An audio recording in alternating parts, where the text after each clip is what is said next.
they give us rain, we'll give them a flood.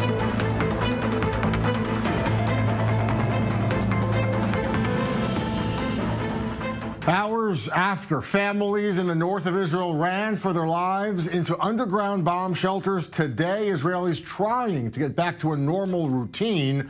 But the very question of what normal is today is still up in the air. Thanks for tuning in for your daily dose. According to international monitors, today's Israeli strikes killed at least 23 fighters. Reportedly, at least 3 of them were Syrian soldiers. The rest would have been Iranian-financed foreign troops. In a few hours, Israel's Security Cabinet will hold an emergency meeting right here in Tel Aviv. Israel's Defense Minister Avigdor Lieberman says the IDF successfully destroyed nearly all of Iran's military infrastructure in Syria. Here's more from the defense minister. Iran's direction today, unfortunately, is very clear. It's one of escalation, conflict, friction. Let me warn against complacency and smugness. This isn't a crushing victory. It's not the Battle of Stalingrad. At the moment, everything is limited to a fight between us and the Iranian Quds force deployed in Syria. I'm not convinced that even in Iran, everyone agrees with the crazy policies of the extremists of the Quds force in Syria. Let me introduce our guests in studio. I have Iranian expert and lecturer Meir Javedanfar, as well as retired IDF Colonel Jacques Neriah. He's also a former deputy head of the analysis team in Israel's military intelligence unit. Jacques, let me start with you. Iran clearly got punched in the mouth last night with this IDF attack. How will they respond?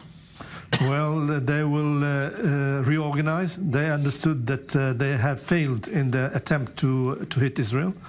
They will reorganize. It will take some time, but definitely this is only the end of the beginning and not the beginning of the end. Do you think, Mayor, that more Iran attacks could be in store? Was this a one-off kind of, I don't know exactly what the strategy behind this was, but do you think Iran will try and counterattack again? I think they will, but what worries me is that after such an attack, they might decide, well, we can't take on the anti-missile defense of Israel, so they might start attacking Jewish and Israeli targets abroad. I think that's what worries me, because those are more difficult to defend than Israel's territory with the huge arsenal that we have. Do you think that this battle last night makes it more or less likely that Putin will move in S-300, S-400 units air defense? Well, you know, I believe that Netanyahu made it very clear to Putin. Putin accepted it, that Israel had no intention to hit any Russian forces in Syria, respects the Russians there, and has no intention at all to intervene.